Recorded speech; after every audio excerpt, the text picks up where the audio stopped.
au sommet des affaires Vietnam-États-Unis, le Premier ministre Phạm Minh Chính a appelé les entreprises américaines à investir dans les grands projets d'infrastructure du Vietnam.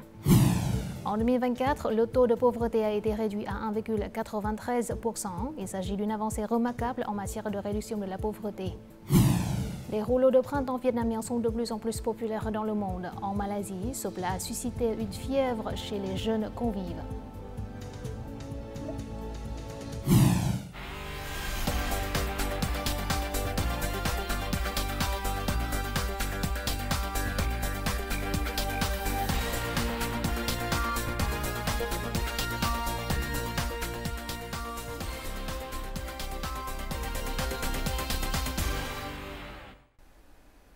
Mesdames, Messieurs, bonjour. Bienvenue au journal francophone. Voici tout de suite les actualités du jour. Ce mercredi matin à Hanoï, le secrétaire général To Lâm a eu une séance de travail avec la permanence du comité du parti de Hanoï. Il a salué les résultats obtenus par la capitale en 2024. Concernant les travaux clés entrepris par la ville, notamment la planification, les transports publics, l'environnement et le traitement de l'eau, le secrétaire général a souligné qu'il s'agit de préoccupations majeures pour la population. To Lâm a également insisté sur l'importance d'accélérer la transformation numérique et la mise en œuvre de grands projets destinés à soutenir les entreprises. Il a aussi demandé à la capitale de se concentrer sur le tourisme, notamment la promotion des valeurs de vestiges de la citadelle impériale de Thăng Long. Ce mercredi matin à Hanoï, le président Luân Quang a présidé une réunion axée sur la réforme judiciaire, réunissant la Commission centrale des affaires intérieures et la permanence de la Direction centrale de la réforme juridique. La séance visait à examiner les perspectives et les enjeux clés de cette transformation. Le président a salué les efforts de la Commission centrale des affaires intérieures, notamment pour la préparation du projet de règlement soumis au bureau politique. Il a encouragé l'équipe à poursuivre ses travaux de manière proactive, avec une attention particulière sur l'élaboration d'un programme de travail stratégique jusqu'à la fin de son mandat. Le Premier ministre Phạm Minh Chính a participé ce matin au sommet des affaires Vietnam-États-Unis organisé à Hanoï. Lors de son allocution, le chef du gouvernement a salué le développement prometteur des relations entre le Vietnam et les États-Unis, rendu possible notamment grâce aux contributions des entreprises des deux pays. Il a également affirmé que le Vietnam mettait en œuvre 6 tâches clés et 3 avancées stratégiques pour assurer la prospérité du pays dans cette nouvelle ère. Le Premier ministre a appelé les investisseurs américains à participer au grand projet d'infrastructure au Vietnam, tout en appelant les États-Unis à reconnaître rapidement le statut d'économie de marché du Vietnam. Dans la même journée à Haiphong, le Premier ministre Phạm Minh Chính a assisté à l'ouverture du Festival national des startups et de l'innovation 2024, TechFest 2024. Cet événement est placé sous le thème « S'unir pour développer l'écosystème des startups vietnamiens ». Dans son discours, le Premier ministre a souligné que les startups innovantes constituaient l'un des nouveaux moteurs de croissance et que le gouvernement créerait toutes les conditions favorables pour soutenir et promouvoir le développement de l'écosystème des startups innovantes. Selon lui, dans le temps à venir, il sera nécessaire d'identifier clairement les domaines prioritaires, de définir les orientations, d'assurer les ressources financières et le matériel, et de développer des ressources humaines de qualité pour les startups innovantes.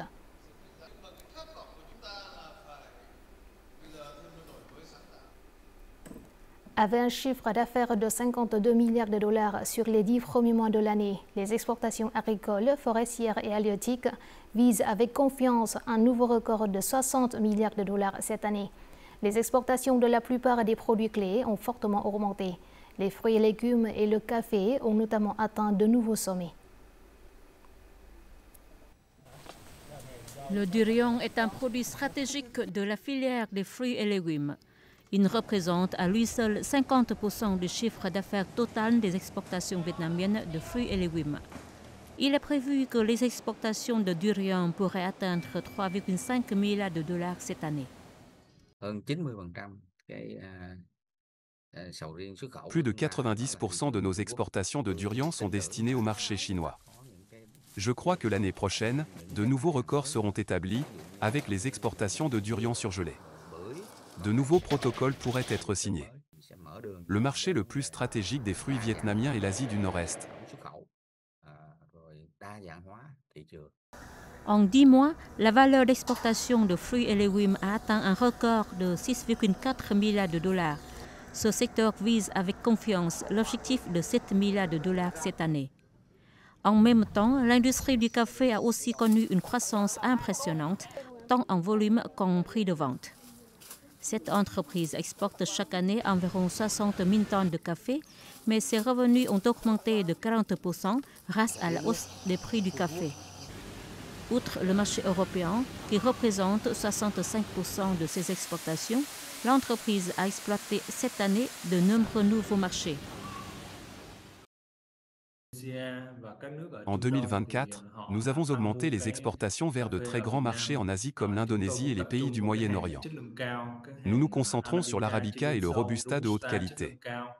Nous visons une croissance des ventes de 25% l'an prochain. Selon l'Association du café, l'introduction par l'UE d'une loi interdisant l'importation de produits agricoles liés à la déforestation oblige l'industrie du café vietnamienne à se transformer vers la production durable et de haute qualité. Le Vietnam est l'un des premiers pays pionniers en matière de transparence et de traçabilité. Si le UDR est adopté, le Vietnam aura l'avantage de prouver l'origine du café, qui est conforme à la certification UDR. C'est l'une des raisons pour lesquelles les prix du café vietnamien restent élevés. Le dernier mois de 2024 sera une période d'accélération drastique pour les entreprises de tous les secteurs afin de porter la valeur d'exportation à un nouveau record d'environ 60 milliards de dollars. La normalisation des zones de production de matières premières est une priorité pour l'expansion des exportations agricoles. Le ministère de l'Agriculture et du Développement rural a mis en œuvre un projet pilote de construction de 5 zones de production de matières premières agricoles et forestières normalisées qui s'étendent sur près de 170 000 hectares. Avec plus de 2 ans, il est désormais possible d'identifier clairement les zones de culture de café, de riz, de fruits et de matières forestières qui répondent aux normes internationales. La province de Seolla est désormais la deuxième plus grande région fruitière du Vietnam. Ces 82 000 hectares de culture produisent près de 400 000 tonnes de fruits par an. Au cours des 2 dernières années, les agriculteurs ont spécifiquement étendu les zones de culture de l'annone. Ils ont testé de nouvelles variétés comme l'annone taïwanaise, ce qui a permis de prolonger la saison de récolte de juin à janvier de l'année suivante. Nous suivons strictement les normes Vietgap. La coopérative vise à passer à l'agriculture biologique. Nous avons reçu de nombreuses commandes, mais nous ne pouvons même pas répondre à la demande intérieure. Dans le district de Mai Son, 200 coopératives ont été créées, attirant 6 entreprises à investir dans des usines de transformation. 85 à 90% des fruits de la région répondent désormais aux normes internationales. Ce succès est le fruit d'efforts collaboratifs où toutes les parties partagent l'objectif de normalisation. En octobre dernier, nous avons signé un accord avec le Comité populaire provincial, garantissant la transparence des normes et des marchés. Nous avons réuni divers acteurs. Notre système de vulgarisation agricole communautaire fonctionne dans les zones de matières premières pour connecter les agriculteurs aux usines de transformation. Les infrastructures dans les régions de matières premières sont également en cours d'amélioration. Selon le ministère de l'Agriculture et du Développement rural, près de 100 km de routes, 3 stations de pompage et 3 complexes d'entrepôts-salles d'exposition ont été achevés dans les 5 zones pilotes. Les résultats positifs de ces zones normalisées se propagent rapidement, ce qui stimule davantage d'investissements dans le secteur agricole. Notre journal continue avec les taux de change et l'indice de la bourse du Vietnam.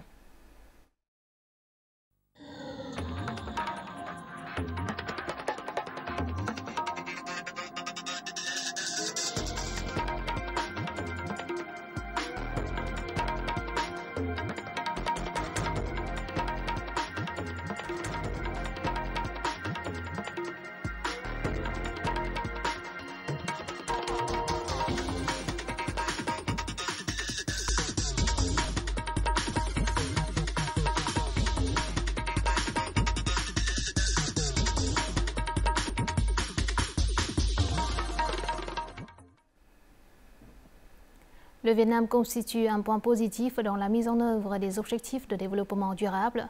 Selon le rapport du ministère du Plan et de l'Investissement sur le plan d'action national 2030 pour le développement durable, le Vietnam occupe la 54e place sur 166 pays en la matière. L'indice de développement durable du Vietnam a atteint 73 points, supérieur à la moyenne mondiale, et se classe au 2e rang en Asie du Sud-Est. Les facteurs clés du Vietnam sont en outre la réduction de la pauvreté, la garantie de l'accès des enfants à une éducation de qualité, le développement urbain et rural durable et la résilience au changement climatique et aux catastrophes naturelles. La réduction de la pauvreté est une politique sociale majeure du Vietnam qui retient l'attention de l'ensemble du système politique. En 2024, le taux de pauvreté a diminué de 1%, s'établissant désormais à 1,93%. Il s'agit d'une avancée remarquable en matière de la réduction de la pauvreté.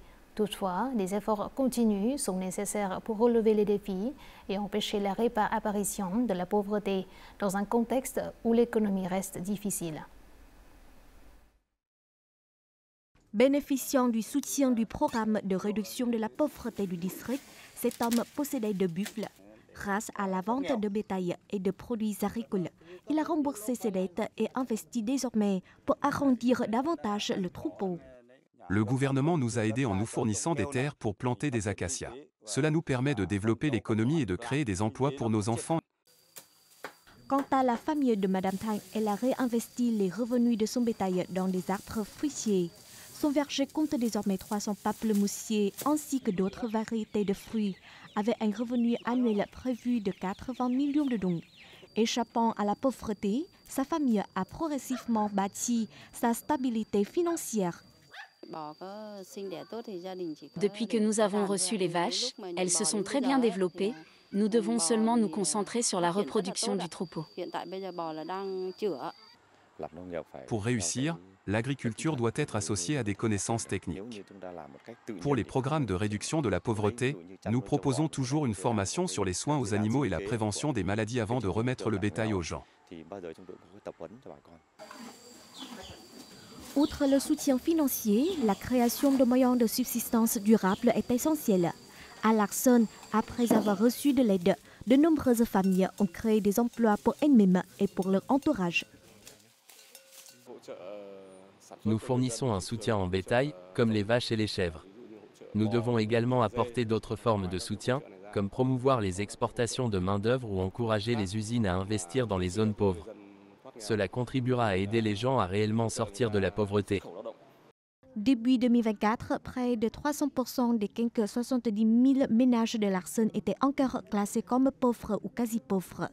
Bien que le taux de réduction de la pauvreté soit rapide, le district compte encore à ce jour environ 22% de ménages pauvres ou quasi-pauvres. En tant qu'herbe médicinale endémique et rare, le ginseng vietnamien est reconnu comme produit national depuis 2017. La province montagneuse de Lai Châu au nord est l'une des 3 localités chargées d'établir une zone de culture de ginseng. De nombreuses communes de Lai Châu ont commencé à développer des zones de culture afin de conserver et de reproduire les variétés de ginseng. Cela aide les agriculteurs à s'enrichir sur leur propre terre. En tant que commune montagneuse du district de Mường Tây, Pa Vệ Sủ est une zone clé pour le développement du ginseng de Lai Châu. En 2018, avec le soutien des autorités locales, Phan Mang Giay a commencé à cultiver du ginseng dans une serre de 150 mètres carrés. Bien que les plantes n'aient pas encore pris racine, les revenus tirés des feuilles de ginseng ont apporté des avantages économiques à sa famille. Les feuilles sont utilisées pour faire du thé, rapportant environ 1,2 million de dong le kilo. J'ai construit un jardin pour préserver et multiplier les plants de ginseng, tout en créant une opportunité d'augmenter les revenus de ma famille et d'améliorer nos moyens de subsistance. Cependant, cultiver le ginseng dans une serre exige des techniques de plantation méticuleuses et des soins attentifs. Le jardin doit toujours être maintenu propre.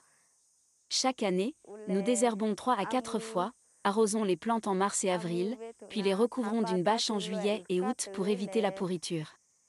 Des contrôles hebdomadaires sont nécessaires pour suivre leur croissance.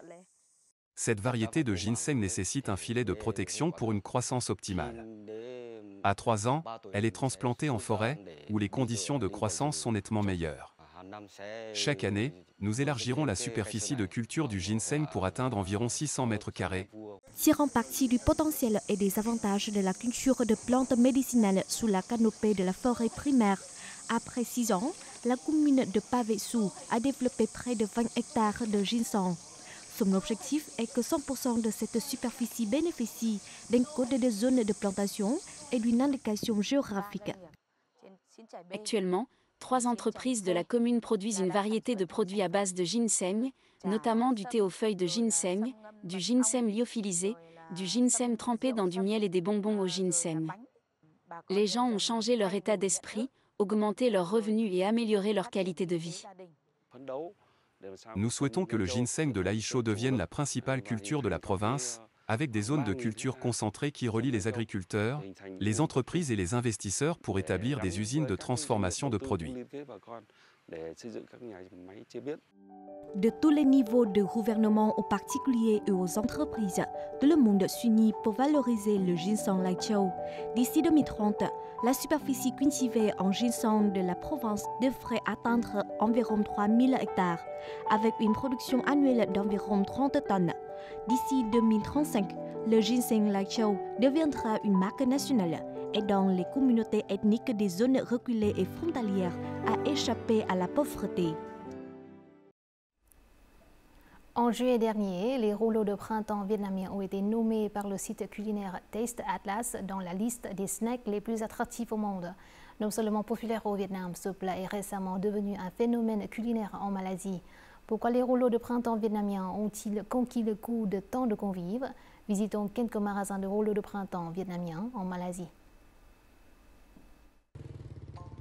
Nous voici au marché de Temerloh, à plus de 100 km de la capitale Kuala Lumpur.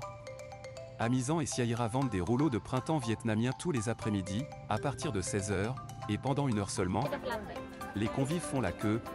Au cours des 6 derniers mois, le jeune couple malaisien a vendu environ 1000 rouleaux de printemps par jour.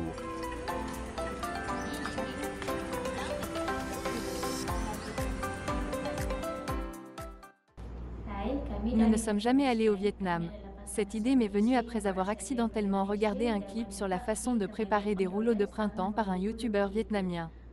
Quand je l'ai vu pour la première fois, cela semblait très facile, mais quand j'ai commencé à le faire, j'ai échoué à plusieurs reprises. Puis, j'ai trouvé un moyen de tremper la feuille de riz dans l'eau pour qu'elle soit plus facile à rouler fermement et joliment. Dans une autre boutique de rouleaux de printemps vietnamiens, dans l'état de Kelantan, le porc est remplacé par d'autres ingrédients. Car la plupart des Malaisiens sont islamiques.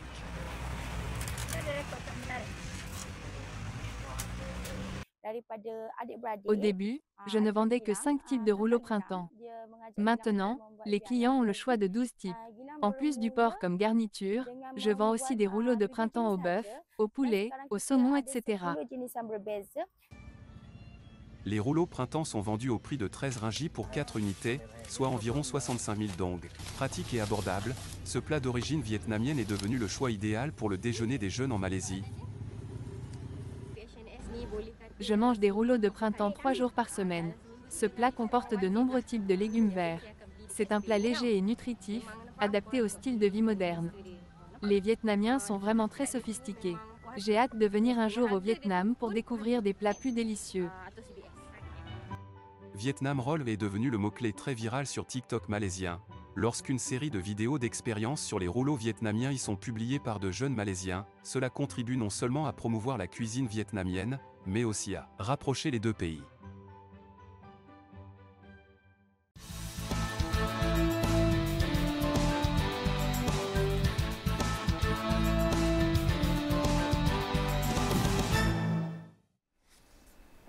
Le stand-up ou monologue comique en français est un genre comique où un humoriste seul, sans décor, sans accessoires, brise le 4e mur en prenant l'auditoire à témoin des histoires qui lui sont arrivées. Cette forme de divertissement est devenue de plus en plus populaire au Vietnam en général et à Ho Chi Minh Ville en particulier. Récemment, un groupe d'humoristes bien connu nommé Saigon Teo a présenté un membre spécial qui vient de rejoindre le groupe sous le nom de scène Stephen Wu.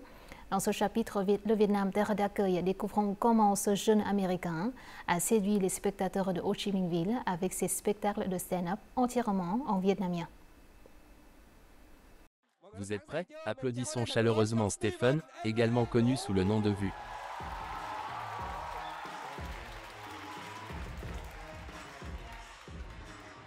Salut à tous.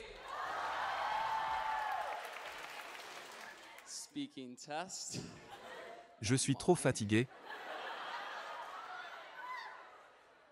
Oh mon Dieu. Permettez-moi de me présenter brièvement. Je m'appelle Stephen, mon nom vietnamien est V. Je vis au Vietnam depuis 4 ans.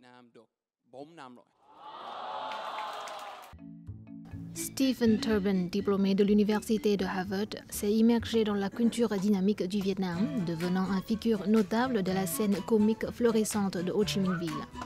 En faisant du stand-up en vietnamien, Stephen, également connu sous le nom de Vu, apporte une perspective unique au public local. L'autre jour, je suis allé au Circle K pour acheter quelque chose. J'ai salué la caissière en vietnamien et elle m'a répondu « Excellent ».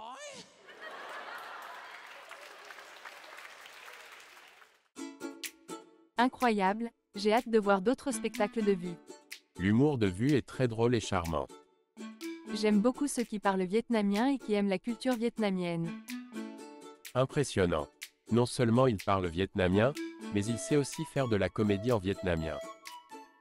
Stephen est tellement charmant. Merci d'être venu au Vietnam et d'avoir compris le vietnamien au point de faire du stand-up comédie.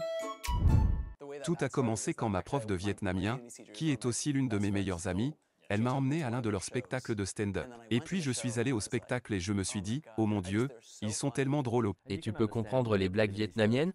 Je comprends 70-80% de la mise en scène.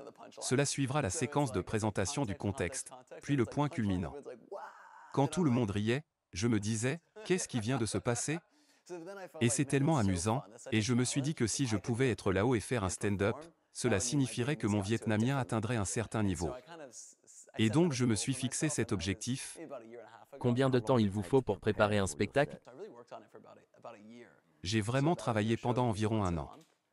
Je suis sur scène peut-être une fois par mois pour essayer quelques blagues. La plupart d'entre elles ne sont pas drôles. Je me débarrasserai de certaines blagues, j'en garderai d'autres. Et puis il faut être assez sûr de soi pour être sur scène, parce que le truc avec la comédie, c'est que ce n'est pas comme une chanson, que les gens aiment l'entendre encore et encore, personne ne dit « rappelez-moi cette blague ». Une fois qu'elle est sortie, elle est un peu brûlée. Est-ce que votre objectif est de vous consacrer à plein temps à la comédie stand-up à un moment donné? C'est certainement plus comme un travail secondaire. Je pense que j'adore ça. Et j'aime le fait que cela m'insiste à explorer le vietnamien et le Vietnam. En 2020, Stephen a cofondé Lumière Education pour donner aux lycéens ambitieux du monde entier les moyens de mener des projets de recherche sous la direction des instructeurs expérimentés. Grâce à cette initiative, les étudiants vietnamiens ainsi que des pairs d'autres pays se sont engagés dans les recherches avancées dans les domaines tels que l'apprentissage automatique, la recherche sur le cancer et l'économie, leur permettant de démontrer leur profondeur académique et leur créativité lorsqu'ils postulent dans les meilleures universités du monde. Vous avez un grand nombre d'étudiants internationaux. Combien d'entre eux sont vietnamiens? Au Vietnam, nous avons environ chaque année environ 100 étudiants qui travaillent avec nous. Que voyez-vous des étudiants vietnamiens? Je pense que les étudiants vietnamiens en général sont très forts. Ce qui est bien chez les étudiants vietnamiens et qui est, je dirais, unique, c'est qu'ils ont un bon mélange de très bonnes bases en termes de façon d'aborder les problèmes et de travail acharné. Et puis, ils ont une réelle curiosité pour le monde. Je pense que tout cela est vraiment leur point fort. Les affaires vont bien. Vous êtes ici officiellement depuis combien de temps? Au total, c'est environ 4 ans et demi. 4 ans et demi. Alors, où vous voyez-vous dans les 3 à 5 prochaines années? Je suis très engagé au Vietnam. Pour moi, au Vietnam, c'est chez moi. Saigon est comme ma ville natale. Qu'est-ce que tu aimes le plus dans cette ville? Je pense que ce que j'aime le plus, c'est que c'est un peu intangible, mais c'est cette énergie des gens qui sont capables de faire n'importe quoi. Je pense juste qu'il y a quelque chose de si spécial au Vietnam. Je ne sais pas vraiment comment le décrire, mais il y a cette phrase en vietnamien que j'aime beaucoup. C'est du poète C.H. Lanvien, où il dit « Lorsque vous êtes là-bas, c'est juste un endroit, mais lorsque vous partez, cela devient une partie de votre âme. » Il y a eu une période où j'ai quitté le Vietnam pour travailler aux États-Unis et en Chine, mais pendant cette période, je ne pouvais pas m'empêcher de penser au Vietnam. Stephen n'est que l'un parmi des nombreux étrangers venus à Ho Chi Minh Ville, initialement avec l'intention de s'y habiter pour une courte période, mais qui a ensuite été fasciné par la beauté et le rythme de la vie ici, puis a décidé d'y rester à long terme.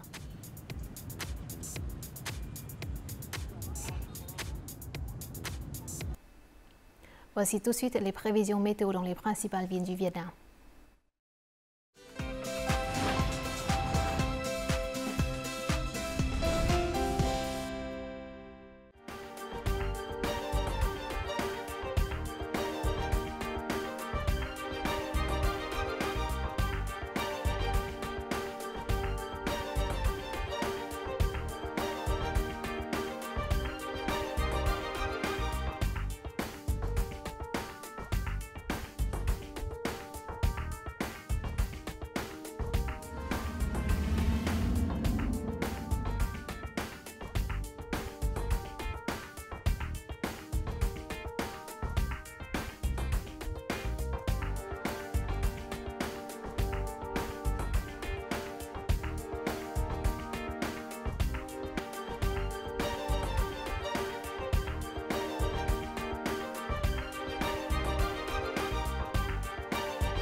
C'est la fin de notre journal francophone. Merci de votre attention. Au revoir et à la prochaine.